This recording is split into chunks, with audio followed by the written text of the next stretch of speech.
fellow citizens, at this hour, American and coalition forces are in the early stages of military operations to disarm Iraq, to free its people, and to defend the world from grave danger.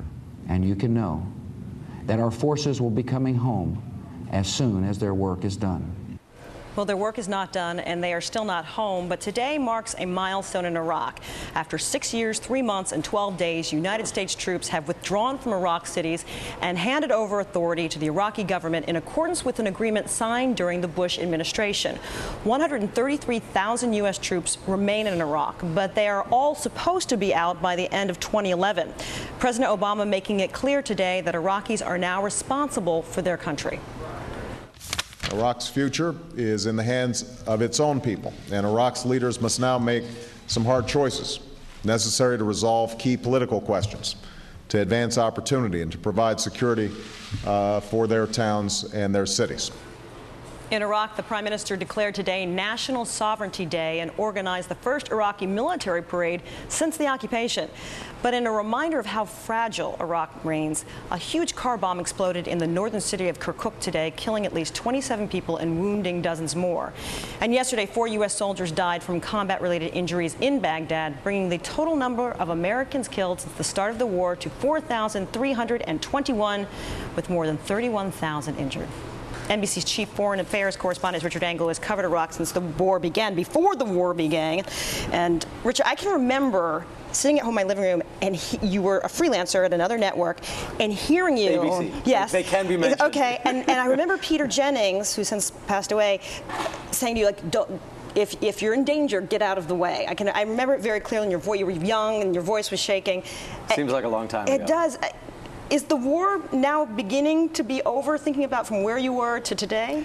No, and I think right now is actually a very dangerous phase, because the U.S. forces are entering into adopting a new strategy, and actually a strategy that was tried before that didn't work very well. So they're consolidating again back on a few major bases, and that ultimately is what caused a lot of the problems, that the American soldiers didn't have great contact with the street, they didn't know what was going on, and it was only after more forces came in, spread themselves out on little outposts, that they were able to win informants, get information, and police the streets. This is an important day for the Iraqis. Their sense of national pride is encouraged, and no one likes to see their cities occupied. But everyone expects that the violence is going to go up. Pride can only take you so far. Are the forces prepared? The Iraqi forces? No, they're not. If American troops left right now, the Iraqi security forces would crumble. They can't sustain themselves. The Americans provide all the air support, a lot of the intelligence, a lot of the logistics. Many Iraqi troops live on joint bases with the Americans. Payroll issues are a problem. So U.S. troops are now in this kind of awkward role where they're living on the bases, providing a lot of the money and support and training and infrastructure, but are supposed to be pretending that they don't exist. And I think that's an uncomfortable role. Let's take a turn and talk about the other war in Afghanistan. You recently spent some time, and help me if I pronounce this incorrectly, the Korengal Valley? Korengal Valley. Korengal Valley, near the eastern border. Tell us a little bit about this area and why it's significant. Well, I hate to say it, why it's significant is because there are so many valleys like this. This is a very dangerous valley. American troops happen to be there. The reason they are there is to create a blocking position. They're there to fight, so that the Taliban will hopefully stay in this area and out of more populated centers and towns and villages in the surrounding areas. And tell me a little bit about the group of people you spent time with. So we were there with this blocking position whose goal is to fight about 140 soldiers from Viper Company. They're actually now transitioning out. They're heading home. And they get into firefights almost every single day. On average, sometimes it was 3 or 4 a day.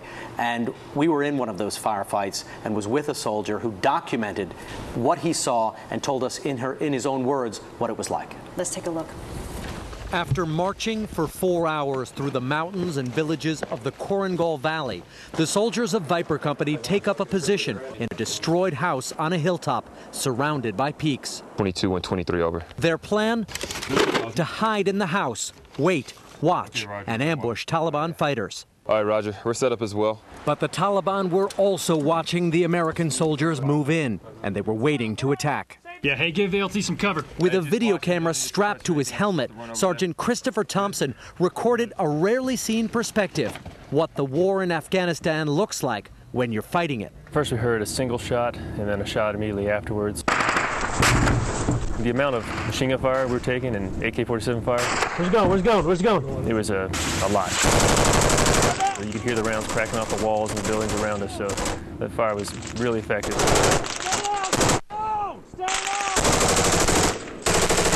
You don't know exactly where it's coming from, so that's your first thing, is you move to a place where you can identify where the fire is coming from. We're shooting towards an area where we think the enemy is to try to keep them down. You scared? Yeah, there's a little bit of fear that comes to mind, especially when the bullets get real close. I try to overcome that by putting fire back on the enemy. The soldiers think they're being shot at from several hilltops. They've been taking incoming rounds from at least 2 positions on this hilltop. Some of the rounds were bouncing right off these rocks around us. Now they're trying to put out as much fire as they can to try and cut the attackers. The troops call in air support, mortars, and artillery.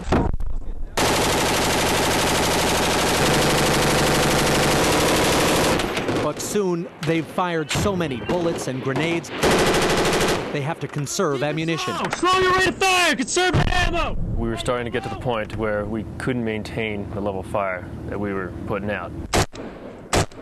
You really don't want to be, out of ammo when you're out there. It's going to be a bad day when we run out of ammo. Ever happened? No, we've never run out. How can you describe what it feels like to be in that moment? The best way I can describe that is you have an extreme alerted sense where you're really alert to what's going on.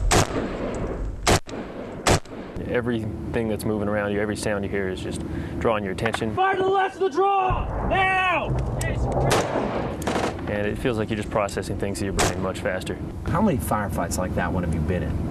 I've lost count a while ago, but probably at least more than 50 or so. Hey, you see those? This fight, people don't understand. Looking at it, you're like, oh, no Americans got wounded. My gunner, Oxman, he was taking rounds right over his head. They were cracking easily 6 inches over his head. See where the smoke is? The gray smoke? Shoot it! So this could have turned into, a situation where we lost 30 lives. The fact that we came out on top is excellent. I always think about afterwards how close we came to being a disaster. One of the things, the reasons they tape these firefights is so that they can learn from them. Did they explain to you something that they've learned that's really helped them maybe save their lives? Well, this was his personal camera. It's not an official Army policy. Oh, he rigged this onto his helmet himself and takes these videos so that he can watch them afterwards, see what he did wrong, maybe identify where some of the incoming rounds were hitting, and just review it so that he can do better next time, because there's almost always a next time. Richard Engel, NBC's Chief Foreign Affairs Correspondent. Thank you so much. Great report. That was fantastic.